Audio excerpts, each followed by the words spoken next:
Mgombea urais wa Jamhuri ya Muungano wa Tanzania kupitia chama cha National League for Democracy NLD, Doyo Hassan Doyo, ameahidi kupunguza gharama za maisha kwa Watanzania endapo atachaguliwa kuwa rais katika uchaguzi mkuu unaotarajiwa kufanyika Oktoba 29 mwaka 2025.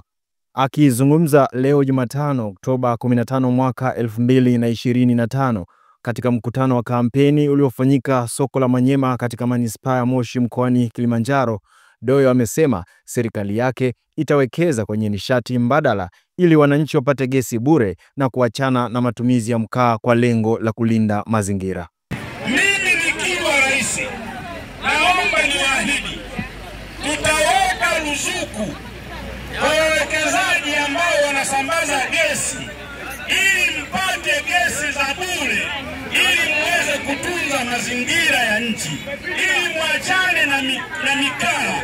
Mtapika na gesi majumbani kwa sababu serikali itapeleka ruzuku kwenye gesi ili mpate mitungi ya bure, na baadaye mkanunue gesi kwa bei ndogo ili muweze kumudu gharama za kununua gesi.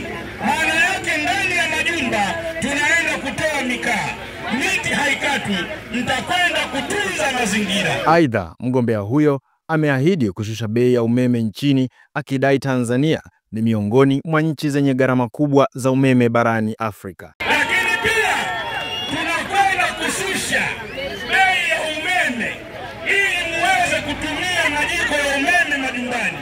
Unit inauza hela nyingi sana, na tunashangaa kwa sababu gani? Fedha ambazo Watanzania wananunua umeme, hakuna nchi yoyote Afrika yenye bei kubwa kama Tanzania kwenye swala la umeme. Nikiwa rais, tunakwenda kufuta, tunakwenda kuondoa bei kubwa ya umeme ili mudu gharama za kutumia majiko ya kisasa ya umeme majumbani mwenu. Katika hotuba yake, Doyo pia amegusia mpango wa chama chake kuweka mfuko maalum wa ruzuku kwa watu wenye ulemavu, akisema zaidi ya Watanzania milioni 6 wenye ulemavu wanapaswa kunufaika na neema ya nchi kupitia mipango ya maendeleo.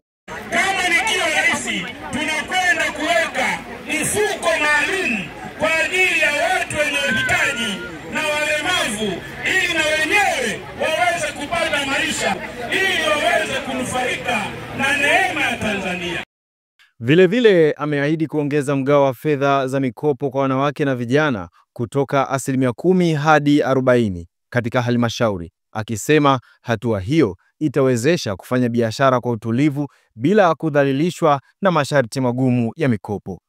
Tunakwenda kuongeza 10% katika halmashauri kuwa 40% ili tuwakopeshe wakina mama na vijana mikopo isiyokuwa na riba, muweze kufanya biashara kwa utulivu. Leo watu mna mikopo mpaka utulivu unakosekana, ndoa zinakatika, maelewano hakuna kwa sababu ya mikopo ya kuwadhalilisha wakina mama. Nikiripoti kutoka hapa mkoani Kilimanjaro, mimi ni Yese Tunuka, Mwananchi Digital.